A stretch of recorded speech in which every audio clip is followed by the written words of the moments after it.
Welcome back to Shake Hands Workshop. I'm starting a brand new project today. It is Ravenfeast. This rule set is free. It's put on by Little Wars TV. I'll have a link for the description down below. And what I thought I'd do is this will be a part one of a small series.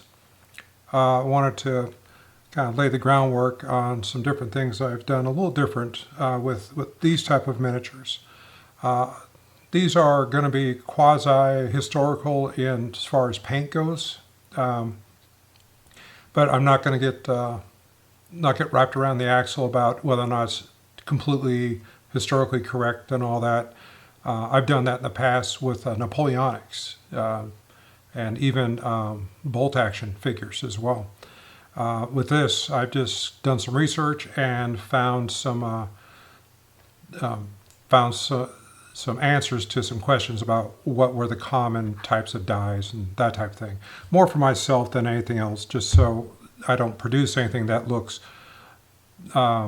too fantasy-based, I guess is what I'm trying to go for.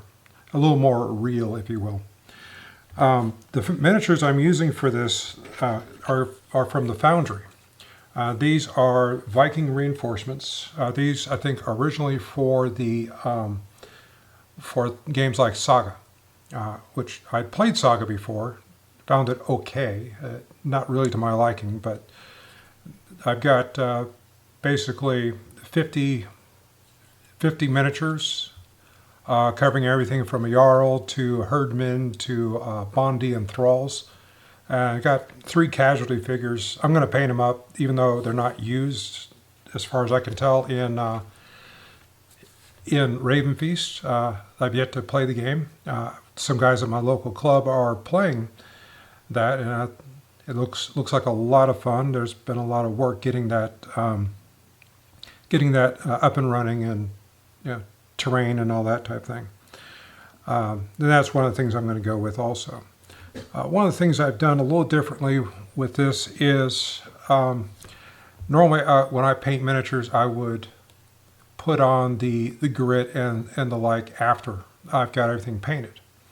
I have some Vallejo texture, earth texture, and this stuff I've used before on terrain pieces. It's really good stuff.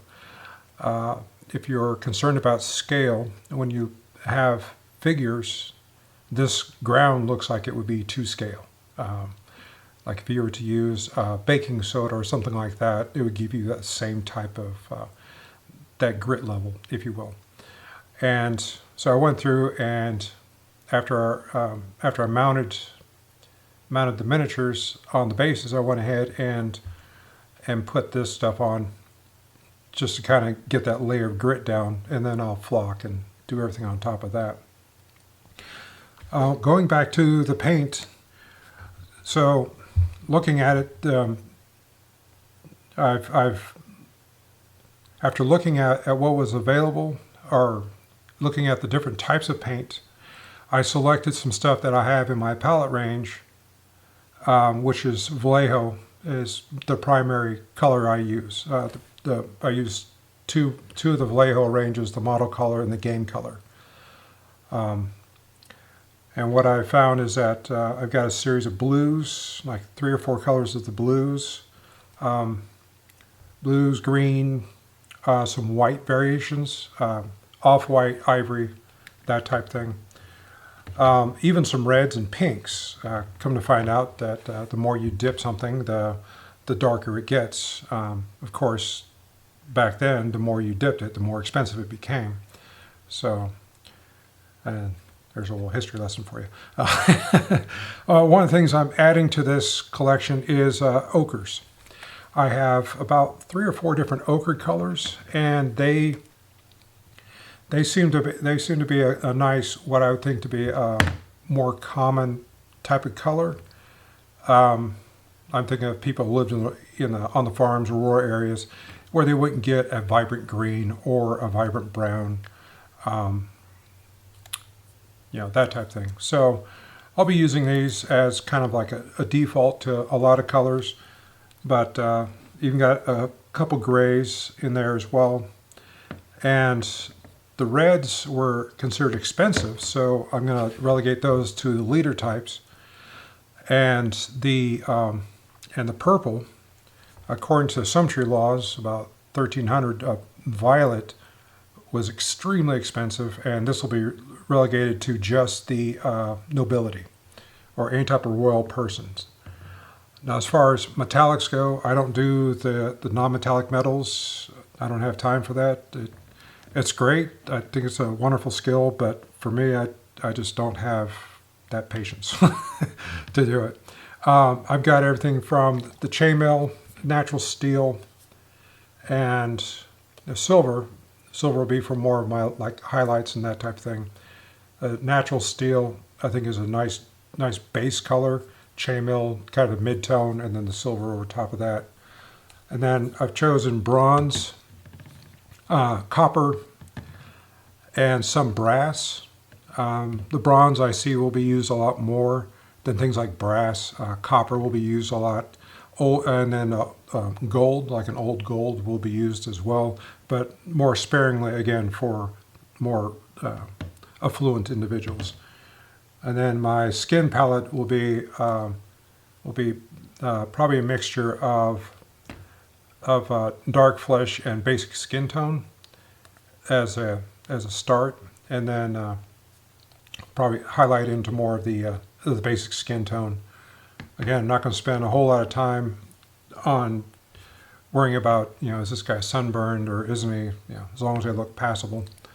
And then I'll be using soft tone to help with some shading and recesses and that type of thing.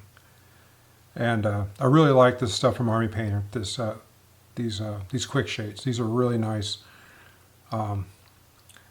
Used sparingly, they're really, really nice. The darker tones especially, but I've learned through the hard way that sparingly, even thinning them, adding a drop of water to them, will actually make them perform better and less pooling. So that'll help. So that's the overview. Aside from, I'm gonna try and post a video about once a week with the different units. I'm gonna start off with the archers first, and just kind of give you an update of where we're at from that, and then be going steadily on after that. I may switch gears and do the Jarl first. I like to start with my command person first. The Jarl for this reminds me of, if you've ever seen, I think Clive Owen's Excalibur, the one with Keira Knightley. This guy right here reminds me of that, the invading Saxon.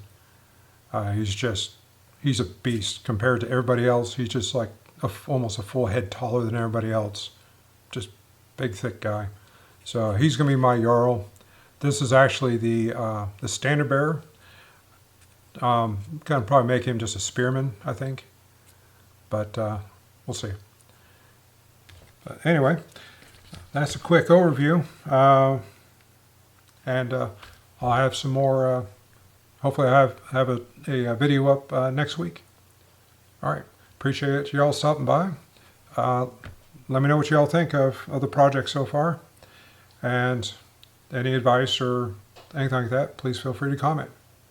Thank you.